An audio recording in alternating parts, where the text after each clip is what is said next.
Hello, ਹਾਂਜੀ ਸਤਿ ਸ਼੍ਰੀ ਅਕਾਲ ਸਾਰਿਆਂ ਨੂੰ। ਅੱਜ ਆਪਾਂ ਗੱਲ ਕਰਨ ਜਾ ਰਹੇ ਹਾਂ ਸੀ ਦੀ ਤਾਂ ਤੁਹਾਨੂੰ ਪਤਾ ਦੋ ਤਰ੍ਹਾਂ ਦੇ ਸਾਊਂਡ ਹੁੰਦੇ ਸੀ ਦੇ, ਰਾਈਟ। ਇੱਕ ਸੀ ਜਿੱਦਾਂ ਸ ਦੀ ਆਵਾਜ਼ ਦਿੰਦਾ, ਇੱਕ ਸੀ ਦਿੰਦਾ ਕ ਦੀ ਆਵਾਜ਼ ਦਿੰਦਾ ਹੈ, ਠੀਕ ਆ। ਔਰ ਸੀ ਕ ਦੀ ਆਵਾਜ਼ ਕਦੋਂ ਦਿੰਦਾ ਹੈਗਾ ਆ? ਕੱਕੇ ਦੀ ਆਵਾਜ਼, ਕੱਕਾ ਪੰਜਾਬੀ ਵਾਲਾ, ਰਾਈਟ। ਜਦੋਂ ਸੀ ਦੇ ਨਾਲ ਏ ਓ ਔਰ ਯੂ ਲੱਗਾ ਹੁੰਦਾ, ਜਿੱਦਾਂ ਕਿ ਹੁਣ ਸੀ ਏ ਮਤਲਬ ਹੁਣ ਆਪਾਂ ਸੈਬ ਥੋੜੀ ਨਾ ਕਵਾਂਗੇ, ਆਪਾਂ ਕਹਿਣਾ cab. CAMEL, camel, cut, copper, cow, computer, cup, capital, Canada, ठीक है, camera, curfew, cutter, customer, cute, ਠੀਕ ਆ।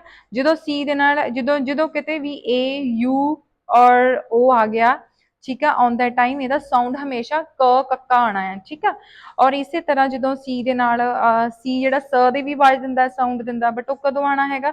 ਜਦੋਂ ਸੀ ਦੇ ਨਾਲ ਈ ਆਈ ਔਰ ਵਾਈ ਹੋ ਗਿਆ, ਠੀਕ ਆ।